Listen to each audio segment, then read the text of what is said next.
Hey guys, Randy White here, your local Austin realtor. So today I want to talk to you about a question that I know all of you guys out there are asking, which is my home going to lose value?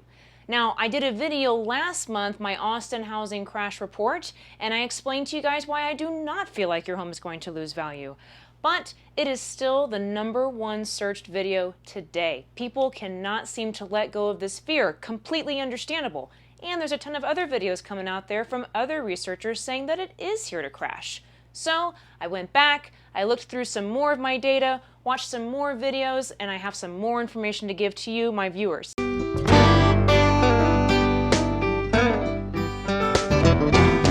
going down to Austin, Texas. I'm going down to save my soul.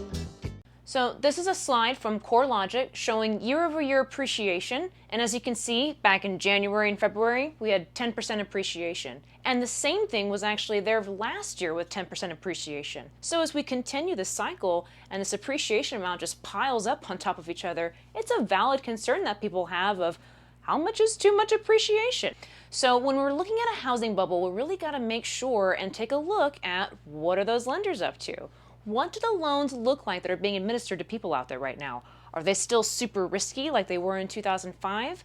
I got a quote here from Dr. Frank Nonhaft over at CoreLogic. He says, there are marked differences in today's run-up in prices compared to 2005, which was a bubble fueled by risky loans and lenient underwriting. Today, loans with high-risk features are absent and mortgage underwriting is prudent.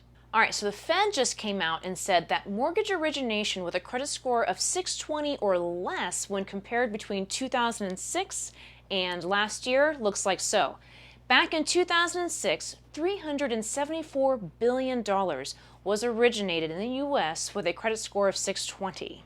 While last year that number was just $74 billion.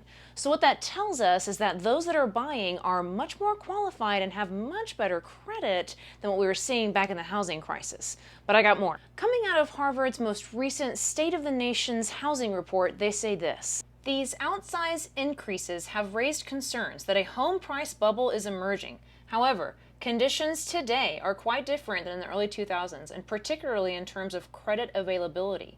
The current climb in prices instead reflects strong demand amid tight supplies, helped a little bit by record low interest rates. All right, so what we're looking at is NAR's Mortgage Credit Availability Index, and the way you read this index is that the higher the number, the easier it is to obtain a loan. So what you can see here is that we are nowhere near where this country was in 2005 and 2006 as far as credit availability goes. So what we can confidently say after taking a look at just those graphics is that demand back in the housing crisis of 2008 was severely inflated by people that could not afford those homes that they were purchasing. Whereas today, the demand is very, very real. Those people can afford those homes and they are qualifying for them. It's not filled with just a bunch of people in the inflated demand space of 2008 where they just say, I make this amount of money, so I'm going to go buy me a house. No, man, it takes a lot more than just saying that to actually afford to buy a house. So the next thing I want to talk about is mortgage debt and affordability, two very, very big topics. So let's take a look at the Fed's report of household debt service of mortgages as a percent of disposable personal income. All right, so disposable personal income is the amount of money that you have left over after you've paid your taxes. So what you can see in this graphic is that at the height of the housing crisis, the mortgage or house debt service ratio was at 7.21%, whereas compared to today, we're just under 3.5%, which is not only better than that ridiculous 7.21%, but also better than people were doing all the way back into the 80s. Well, then what is going on with housing affordability? You know, people are out buying homes and the prices are going up, and I get now what's going on with the loans, but I'm concerned that homes are just not affordable, and I want to know how that's going to pan out. Mark Fleming says this from First American. Looking back at the bubble years, house prices exceeded house buying power in 2006 nationally, but today house buying power is nearly twice as high as the median sales price nationally. Many find it hard to believe, but housing is actually undervalued in most markets, and the gap between house buying power and sales prices indicates that there's room for further house price growth in the months to come. So I want to make sure that we don't get two topics confused here, which is affordable housing, which talks about lower end housing on any real estate market, and then housing affordability, which is what we're referring to in Mark Fleming's quote and talks about what the dollar will buy. So no doubt about it, we need more affordable housing just across the country nationwide. But what we're about to go talk about here and what Mark Fleming was referring to is housing affordability. And I want to move on to now looking at the Housing Affordability Index. So the question that's often coming up is, well, houses are just not as affordable as they once were, and I want to know how that's going to play out. The way that that question should be asked, though, is, okay, well, houses are not as affordable as they once were when exactly, right? So let's take a look at the Housing Affordability Index, and you can see that, yes, over the last 2 years, houses were more affordable than they are today.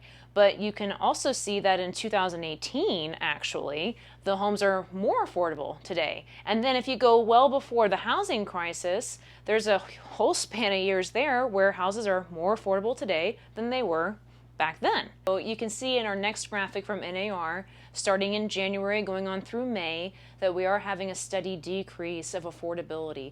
And this is going to be based on three things: housing prices, interest rates, and wages. So, what are the forecasters saying right now? Well, they're saying that interest rates are going to go up, housing prices are going to continue to go up, and because of those two things, our affordability is really going to continue to get eaten into across the country. Let's take a look at this quote from Sam Cater at Freddie Mac. And he says, the main driver of the housing shortfall has been the long-term decline in the construction of single-family homes. So that is like the truest statement of why we're in the situation that we're in right now. Because we're all sitting here watching this rapid price appreciation and saying things like, oh my God, this feels really unstable and it seems just like last time. But in reality, if you take a look at the next graphic that I have, which shows single-family home construction dating all the way back to the 70s, you'll see that the last 13 years we have been under the 50-year average. So there were literally more homes built in the 70s and 80s than there have been in the last 10 years, and it's causing some serious issues for us today. Then you throw in there the pandemic, and the idea of a home becomes way more important than it probably ever has been.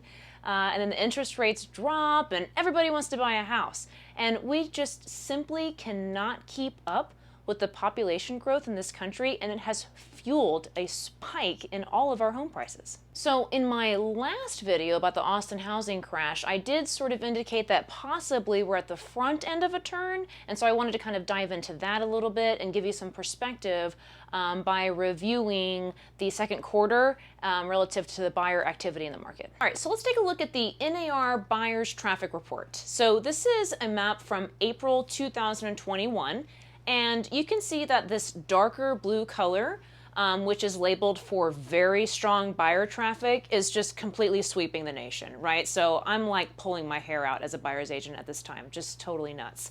And then there's a lighter blue color on there that's for just strong buyer traffic instead of very strong. So then we go over to May 2021, and we're seeing that lighter blue color kind of pop up some more. So easing off just a little bit. And then let's go over to June 2021. Hey, that's a lot more of the lighter blue color. Awesome. And I'm even seeing some states in there that have stable traffic. Okay, so we're having a little bit less of that urgency that was going on in the spring of 2021.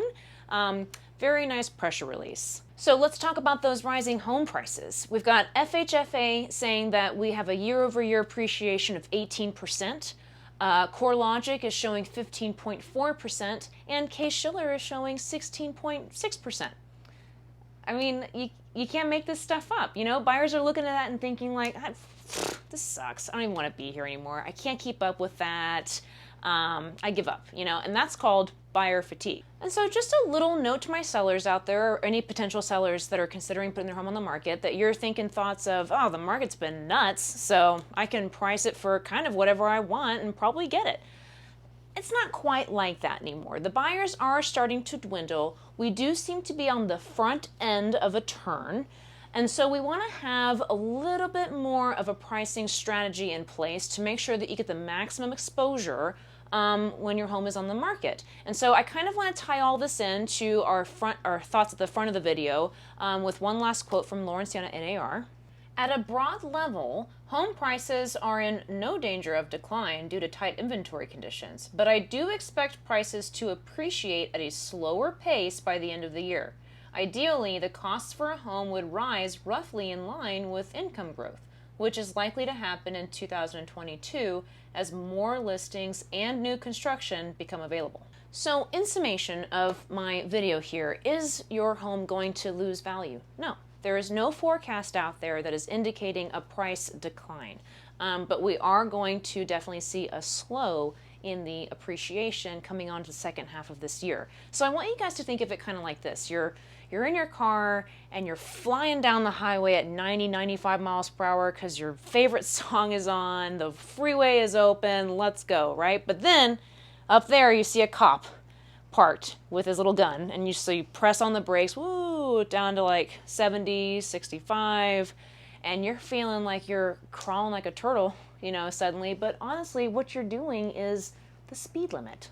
So we're just coming back to a little bit more of a normal market, normal appreciation, and bringing some balance back to the world. Alright guys, I bet you're sick of hearing me talking, so I'm going to wrap this video up and say thank you again for watching my stuff. I hope that this is helpful, and I will be back again next month with another market update for you. I'm also in the next week going to put out a video about forbearance, because I know that that's a topic with a lot of questions to it, and I got a lot of things to say about it. So subscribe to my channel so that you get notified when it's uploaded. I also got a couple other fun videos just taking you around Austin in the works. So lots of fun things happening on my channel. Please subscribe, please keep watching. Thank you again for tuning in today, and I hope you guys have a great rest of the day. Thank you. Well,